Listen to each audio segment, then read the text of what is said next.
तो दोस्तों नमस्कार, आप सभी का हमारे YouTube चैनल पर स्वागत है। तो आज की वीडियो आपके लिए बहुत ज़्यादा महत्वपूर्ण होने वाली है, क्योंकि आज की वीडियो में हम लोग महत्वपूर्ण अति लघु उत्तरीय प्रश्न को डिस्कस तो करेंगे ही, साथ ही मैं आपको कुछ इंपॉर्टेंट बातें मैं आपको बताना चाहता हूं कि अगर हम लोग बात करें हमारे बोर्ड एग्जाम के लिए, तो आप लोग का बोर्ड एग्जाम से फरवरी के लास्ट तक आपका एग्जाम स्टार्ट हो जाएगा। ये संभावना मानी जा सकती है कि आपका बोर्ड एग्जाम इस बार थोड़ा जल्दी कराया जाएगा, क्योंकि इस बार कोई कोरोना की कोई भी संभावना है नहीं। तो आप लोगों के पास अब देखा जाए तो 3 से या फिर कह सकते हैं 3 या साढ़े 3 महीने ही आपके पास टोटल बचे हुए हैं। तो उन 3 या 3 साढ़े महीनों में आप लोगों को बहुत अच्छे तरीके से तैयारी करनी है। आपको लाखों यूट्यूब चैनल मिल जाएंगे यूट्यूब पर, वहाँ पर आप लोग देख सकते हैं कि बहुत सारे यूट्यूबर हैं भी जो अच्छा पढ़ाते हैं, अच्छा कंटेंट देते हैं। आप उन सभी का चैनल चाहें तो फॉलो कर सकते हैं। आप मेरे चैनल से पढ़ाई करना चाहें तो भी कर सकते हैं, नहीं करना चाहते हैं तो किसी और चैनल से कर सकते हैं। लेकिन अब आप लोगों को तैयारी करनी पड़ेगी, क्योंकि यही आपके पास 3 या साढ़े 3 महीने बचे हैं, जिसमें आप लोग को अगर अच्छी तरीके से तैयारी कर गए आप लोग, तो भी अभी भी आप लोग 90 से 95 स्कोर तक स्कोर कर सकते हो। बस उसके लिए आपको मेहनत अधिक करनी पड़ेगी। कम से कम 12-13 घंटे आपको डेली पढ़ना पड़ेगा। उसके लिए आप लोग एक शेड्यूल तैयार करें और साथ ही में आज ही से लग जाएं, ठीक।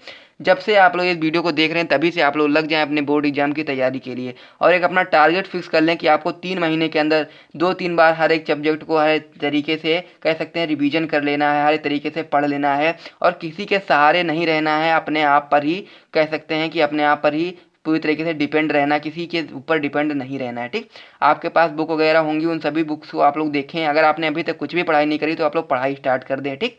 तो चलिए दोस्तों, इसी के साथ हम लोग आज का जो वीडियो होने वाला है उसमें हम लोग डिस्कस करेंगे क्लास 12th बायोलॉजी का जो सेकंड चैप्टर था, उसके हम लोग क्या कर रहे थे, महत्वपूर्ण प्रश्नों को डिस्कस कर रहे थे, जिसके अंतर्गत पिछले वीडियो में हम लोग महत्वपूर्ण अति लघु उत्तरीय प्रश्न के कुछ प्रश्नों को देख चुके थे।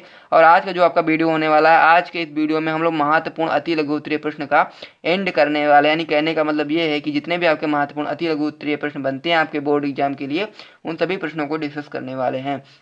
ये सभी प्रश्न आपके बोर्ड एग्जाम में 1 नंबर के लिए आता है, तो इसके लिए ज़्यादा लिखने की आपको आवश्यकता होती नहीं है, ठीक। तो चलिए दोस्तों, बिना टाइम को वेस्ट करते हुए अपने वीडियो को स्टार्ट करते हैं। तो अब हम लोग अगले क्वेश्चन को डिस्कस करेंगे। तो उसमें एक क्वेश्चन आपका आता है कि एक आवृतबीजी पुष्प के उन अंगों के नाम लिखिए जहाँ नर एवं मादा युग्मकोद्भिद का विकास होता है, ठीक।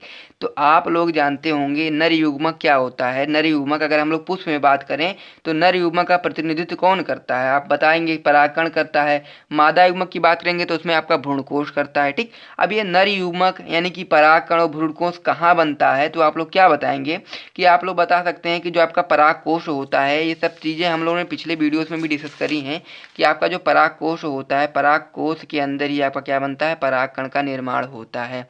और वहीं पे अगर हम लोग बात करें इस प्रकार से स्त्री केसर के अंदर, तो स्त्री केसर के अंदर ही आपका क्या बनता है, आपका मादा युग्मक का निर्माण होता है, ठीक। तो यही सारी चीज़ें आपको समझनी चाहिए कि जो आपका परागकण होता है यानी कि नर युग्मक होता है, वो परागकोष में बनता है, और परागकोष किस में बनता है, लघु बीजाणुधानी में, और एक परागकोष में आपके 4 लघु बीजाणुधानी होते हैं। वहीं पर अंडाशय की बात करें तो अंडाशय में क्या बनता है, आपका मादा युग्मकोद्भिद यानी कि भ्रूणकोष बनता है, और अंडाशय के किस भाग में बनता है, अंडाशय के बीजांड वाले भाग में बनता है। तो ये क्वेश्चन आपको पता होना चाहिए, क्योंकि आपके एग्जाम के लिए इंपॉर्टेंट क्वेश्चन है। और ये क्वेश्चन केवल इसी के लिए इंपॉर्टेंट नहीं है, आप लोग अगर इसका बहुविकल्पी में क्वेश्चन पूछ सकता है, अति लघु में पूछ सकता है, उसके बाद फिर दीर्घ में कहीं कहीं पर 1-2 लाइन के लिए आपके लिए इंपॉर्टेंट साबित हो सकता है। तो सभी प्रश्नों को आप लोग अच्छे तरीके से तैयार करते चलें, ताकि अपने बोर्ड एग्जाम में 90 से 95% तक स्कोर कर पाएँ। अगला क्वेश्चन है हमारा कि पक्षियों द्वारा परागित एक पौधे का नाम बताइए।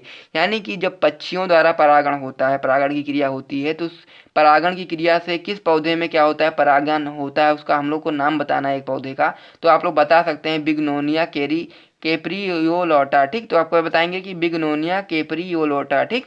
तो ये आपका हो गया। अगला क्वेश्चन की बात करें तो हमारा अगला क्वेश्चन है कि परागण कितने प्रकार का होता है।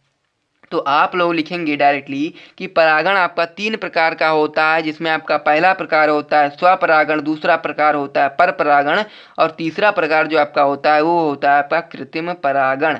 उसके बाद फिर अगला क्वेश्चन आपका आता है एज इट इज़ आपको लिखना है, मैं आपको तरीका बता रहा हूँ किस हिसाब से आपको लिखना है। अब मान लीजिए परागण का क्वेश्चन आ गया कि परागण कितने प्रकार का होता है, तो आप लोग क्या लिखोगे, तो आप लोग लिखोगे सबसे पहले उत्तर डालोगे, फिर लिखोगे परागण 3 प्रकार का होता है, पहला प्रकार डाल करके ये लिखोगे, दूसरा प्रकार डाल करके ये लिखोगे, तीसरा प्रकार डाल करके ये लिखोगे। ठीक, फिर अगला क्वेश्चन अगर आपसे पूछ ले कि सबसे छोटे पुष्प का नाम बताइए, ये क्वेश्चन आपके लिए नीट वगैरह में भी इंपॉर्टेंट है, तो आप लोग इसे ध्यान रखेंगे, बोर्ड में तो इंपॉर्टेंट है ही कि सबसे छोटे पुष्प का जो नाम है वो है आपका वाल्फिया, तो ये आपको ध्यान रखना है। अगला क्वेश्चन है आपका अंजीर के पुष्प में परागण कैसे होता है, यानी कि जो अंजीर का पुष्प होता है उसमें परागण कैसे होता है।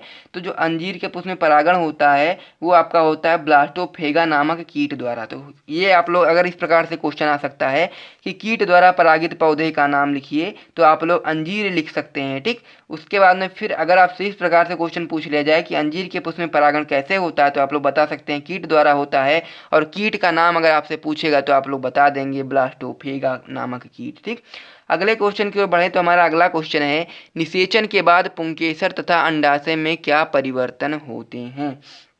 तो हम लोगों को बताना है कि जब आपका निषेचन हो जाता है, अब निषेचन कब होता है, जब पुंकेसर से परागकण निकल करके कहाँ जाते हैं, अंडाशय में पहुँच जाते हैं, अंडाशय के वर्तिकाग्र पर पहुँच जाते हैं, और फिर क्या होता है अंड से क्या हो जाते हैं, निषेचन कर लेते हैं। तो उसके बाद क्या होता है, तो जब निषेचन हो जाएगा तो क्या हो जाएगा, आपका जो अंडाशय होता है वो फल में परिवर्तित हो जाएगा, और बीजांड किस में हो जाएगा, बीज में परिवर्तित हो जाएगा।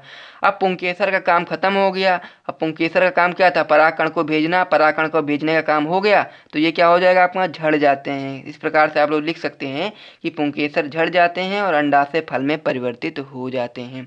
अगले क्वेश्चन की ओर बढ़े तो हमारा अगला क्वेश्चन है द्विनिषेचन का एक महत्व बताइए, यानी कि द्विनिषेचन का महत्व क्या होता है ये समझिए आप लोग कि इसके फलस्वरूप भ्रूणपोष का निर्माण होता है। भ्रूणपोष क्या काम करता है, तो आपका जो भ्रूणपोष होता है भ्रूण को पोषण प्रदान करने का कार्य करता है, और भ्रूणपोष आपका त्रिगुणित होता है। ठीक, किस प्रकार से त्रिगुणित होता है ये आप लोग समझेंगे। सबसे पहले मैं आपको क्या बताऊंगा, एक भ्रूणकोश का चित्र दिखा देता हूँ, किस प्रकार से भ्रूणकोश का चित्र होता है। कई बार हम लोगों ने बना करके समझा है। 3 कोशिकाएं ऊपर होती हैं, 3 कोशिकाएं नीचे होती हैं, अब एक कोशिका बीच में होती है, इसमें 2 केंद्रक होते हैं। ठीक, होता यह है कि जब आपका नर युग्मक आता है तो 2 नर युग्मक होते हैं। एक नर युग्मक आकर के आपका अंड से संयोजन कर लेता है तो निषेचन की क्रिया हो जाती है, और एक नर युग्मक आपका जा करके इस जो आपका द्विगुणित संरचना जो आप लोग देख पा रहे होंगे, 2 केंद्र की एक कोशिका जो संरचना होती है बीच वाली, इसमें जाकर के मिल जाता है, तो उसे हम लोग क्या कहते हैं, त्रिगुणित कहते हैं, या फिर इसे भ्रूणपोष भी कहते हैं। इसका काम क्या होता है, इसका काम होता है कि जो आपका भ्रूण होता है उसको पोषण प्रदान करने का कार्य करता है। तो ये क्वेश्चन भी आप लोग अच्छे तरीके से समझ गए होंगे।